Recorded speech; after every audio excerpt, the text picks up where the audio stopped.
বরিশালের মেহেন্দিগঞ্জ উপজেলার কাজিরহাট থানার আন্দারমানিক ইউনিয়নে খাস জমি নিয়ে বিরোধের জেরে বড় ভাইয়ের ছুরিকাঘাতে ছোট ভাই খুন। ছোট ভাইয়ের নাম নজরুল ইসলাম সর্দার।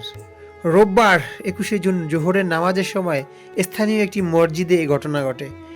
স্থানীয়দের দাবি, জমি নিয়ে দীর্ঘদিনের বিরোধের জেরে নামাজরত অবস্থায় বড় ভাই হারুন সর্দার ছুরি দিয়ে নজরুলকে আঘাত করেন। গুরুতর আহত অবস্থায় তাকে প্রথমে মুলাদি উপজেলা স্বাস্থ্য কমপ্লেক্সে, পরে বরিশাল শেরেবাংলা মেডিকেল কলেজ হাসপাতালে নেওয়ার পথে মিরগঞ্জে ফেরিঘাটে তার মৃত্যু হয়।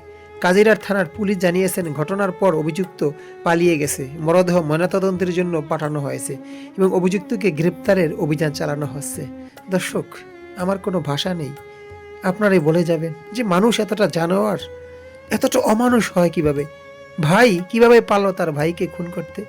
এ কি আপন রক্তের ভাই, নাকি মানুষ নামের কোনো পশু? আপনারাই কমেন্টে লিখে জানাবেন। ভিডিওটা অন্যকে দেখার জন্য শেয়ার করে দিন। আর প্রতিনিয়ত মেহেন্দিগঞ্জ সম্পর্কিত এরকম ভিডিও পেতে আমাদের পেজটি ফলো দিয়ে রাখবেন। আল্লাহ হাফেজ।